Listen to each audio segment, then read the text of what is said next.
Thank you so much, Sandile, for coming through and having this conversation with me. You were watching that briefing by the ANC's Secretary General, Ace Magashule. They've been raising a number of issues. They are concerned about load shedding. But what are they saying beyond being concerned?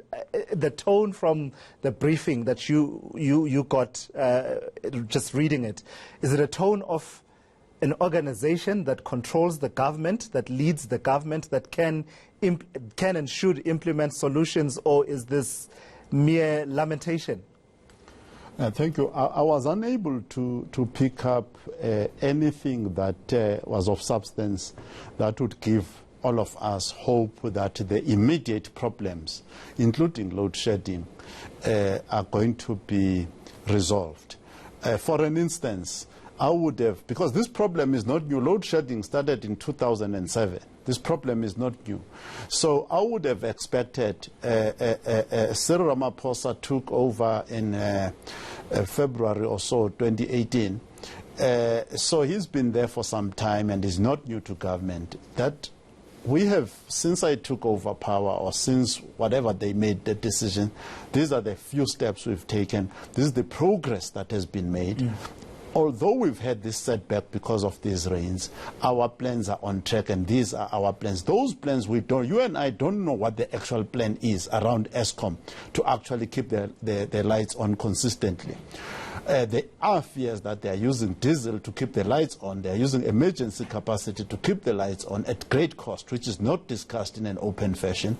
So at this stage, the president himself is at ESCOM to go and discuss, but actually, I don't think the meeting was even necessary if there was an actual plan. And this would have just been an incident within a plan.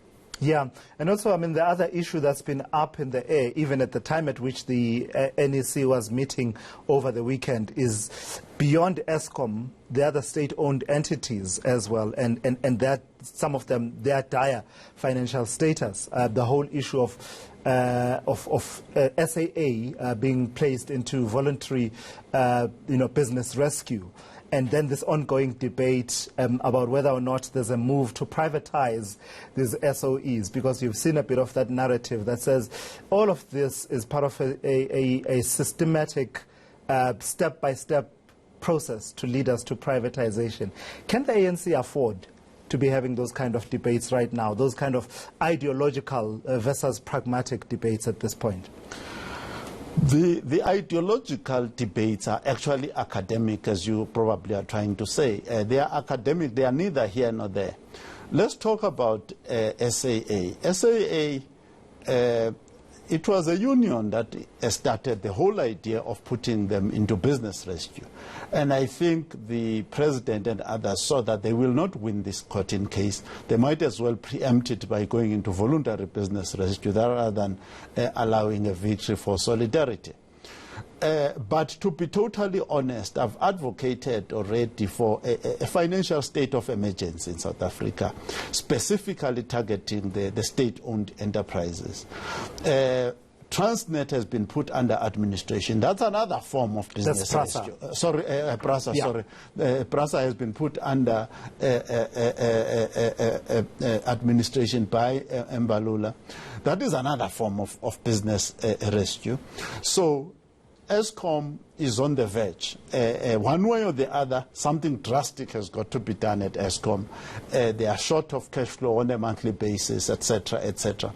So and let me come back to SAA. You must remember that around 1999, 20% of SAA was sold to Swiss Air and bought back about in 2001, I think it was. So this idea of privatizing SAA has been sort of tried before. And the chairperson of SAA said, well, as current legislation stands, I think they can't go beyond 25% of selling the shares of SAA. So there's a lot of things they would have to do if they wanted to bring in an equity partner. In a lot of these businesses, because they've drained the cash, they are probably going to bring in equity partners of one kind or the other. Let me ask you a last one then. We saw comments coming from the Deputy President of the Republic and the ANC, David Mabuza, around issues of failure at Eskom, basically saying the deployment policies have not really gone well in as far as Eskom is concerned, and basically calling for everyone to take responsibility for the decision to appoint De Ruyter as CEO at Eskom. These issues of deployment that he's bringing to the fore, are they pertinent to how the saga has played out in the state-owned enterprises? Is it deployment, cadre deployment, that is a problem, or is it that the motive behind deploying the wrong people? For the most part, the people who are deployed are usually people with questionable credentials, especially moral credentials. These are people who are compromised ethically and legally, who are usually appointed to these places. So the motives behind cadre deployment across the largest number of SOEs has been questionable. Cadre deployment, in theory, can work if the political party is serious about developing the country. But the ANC, for quite some time now, remember these scandals of this nature started during the Mandela presidency. They are not new. So the ANC has got a long way to go to turn the corner. All right, Sandile Swana, thank you so much for coming through and watching that ANC media briefing with us. He's a political analyst and has been watching the ANC and basically in the context of what we have seen in the last few days, the unraveling of some of our key state-owned enterprises.